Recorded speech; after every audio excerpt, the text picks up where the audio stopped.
শাকিব খান বলে একজন সিনেমার নায়ক, আমি নিজে জানতাম না যে আমি অভিনয় করি, কিন্তু নিজে জানতাম না যে 200 অধিক সিনেমা এসে অভিনয় করেছে।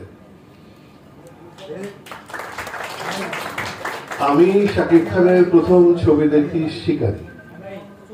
এর আগে টেলিভিশনে গান টান গাইলে এক ঝলক দেখতাম, দেখার আগ্রহ খুব একটা হওয়ার মতো ছিল না। কিন্তু শিকারী দেখবার পর আগ্রহ নিয়ে দেখতে বাধ্য হয়েছিলাম, এবং সেটার কারণটা হচ্ছে কি, একটা মানুষের কতটা অর্জন করার ক্ষমতা থাকলে 200 ছবির পর নিজেকে বদলানো যায়। আমরা যারা অভিনয় করি তারা এক ধরনের অভিনয় করতে করতে আমাদের নিজেদেরকে কিন্তু আর বদলাতে পারি না। কিন্তু 200 ছবির পর সাকিবের অভিনয় যখন আমি মুগ্ধ হয়ে দেখতে বাধ্য হই, তখন মনে হয় সামনে আরো অনেক কিছু আছে। এবং আপনারাও জেনেছেন গত কয়েক বছরে এই লক্ষ্মী ছেলে অনেক কিছু করে যাচ্ছে। লক্ষ্মী মানে জয়া বলতে চেয়েছে লক্ষ্মী মন্ত, যে পয়সা ঘরে আনে সেও লক্ষ্মী। আর অভিনেতা হিসেবে আমি তাকে লক্ষ্মী বলবো এই কারণে, অভিনয়টা আমি এই ছবিতে করতে চাইনি, আমাকে রায়হান রাফি জোর করে করিয়েছে, এবং সেটা করে আমার লাভ হয়েছে, সেটা আমি পরে বলছি। আমি একটা কাজ করতে যে চারপাশে সবকিছু দেখতে ভালোবাসি। আমি মনে করি জীবনে নতুন কিছু যোগ হয়, আপনি চারপাশের মানুষদের দেখছেন, সেই দেখা থেকে আপনি নতুন জীবন পান, আপনার ভেতরে নতুন জিজ্ঞাসার জন্ম হয় এবং আপনি উত্তরও খুঁজে পান। সাকিব যে লক্ষ্মী ছেলে সেটা কিভাবে মনে হলো আমার? আমরা কিন্তু অধিকাংশ এই ছবিতে যারা অভিনয় করেছি প্রত্যেকে টেলিভিশন বা মঞ্চের নিয়মিত অভিনেতা। আমাদের কিন্তু একটা শৃঙ্খলার মধ্য দিয়ে বড় হতে হয়।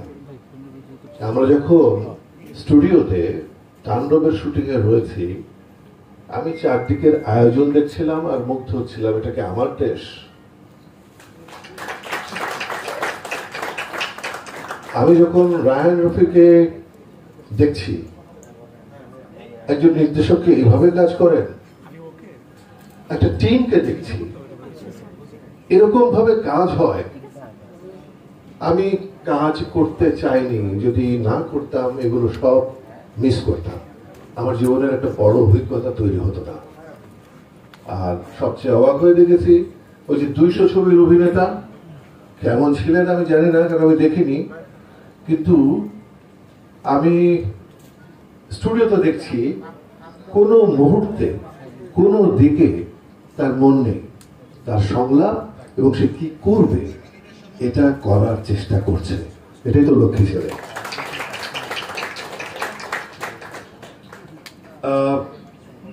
রায়হান রাফি সম্পর্কে আমি যেটা বলবো সেটা হচ্ছে, যখন থেকে সে ছবি করছে আমি শুনেছি, কাগজে পড়েছি যে মাদ্রাসা থেকে এসছে, কিন্তু একটা মানুষ তার ভাবনা চিন্তার এত বদল ঘটাতে পারে সেটা অবিশ্বাস্য যদি চোখে না দেখা যায়।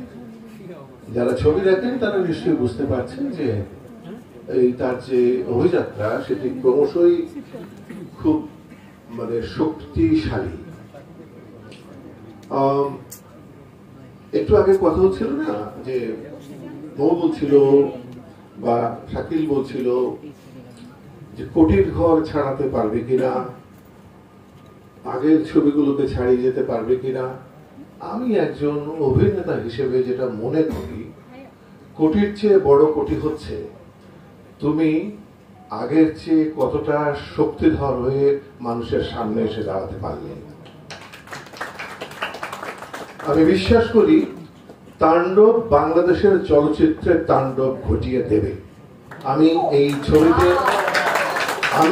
ছবিতে অভিনয় করেছি বলে বলছি না, আমি এই ছবির নির্মাণ দেখেছি, আমি এই ছবির প্রত্যেকটি শিল্পীর অভিনয় আলাদা করে দেখেছি, এই ছবির চিত্রনাট্য ভালো করে খেয়াল করেছি, আগে কোনো ছবিতে সবকিছু এত সুন্দরভাবে হয়ে উঠতে পারেনি। বাণিজ্যিক ছবি এরকম দুর্দান্ত হতে পারে বাংলাদেশে আগে কখনো হয়েছে বলে আমার মনে হয়নি। আর আমরা একটা কথা বলি, মারপিটের ছবি,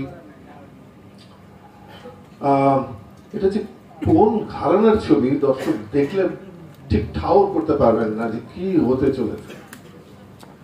কোনো কিছুই কিন্তু আপনি পূর্ব থেকে ধারণা করতে পারবেন না শুরু থেকে শেষ পর্যন্ত। এটা কি সবচেয়ে বড় ব্যাপার না যে দেশ ভালোবাসেন? যে দেশ ভালোবাসেন তিনি সবচেয়ে খুশি হবেন এই কথাটা ভেবে যে দেশে চলচ্চিত্র তৈরি হয়েছে যা আমাদের ছবির সকল মানকে ছাড়িয়ে দিয়ে নতুন একটা জায়গাতে দাঁড়াবে। আমি কথা একটু বেশি বললাম এই কারণে, আমি বলেই নিয়েছি আমি অভিনয় করতে চাইনি। আমি করতে গিয়ে মনে হয়েছে জীবনের একটা বড় অভিজ্ঞতার সঙ্গে আমি যুক্ত থাকতে পেরেছি। জয়াকে আপনারা আগে বহুভাবে দেখেছেন, জয়াকে নতুন ভাবে দেখবেন।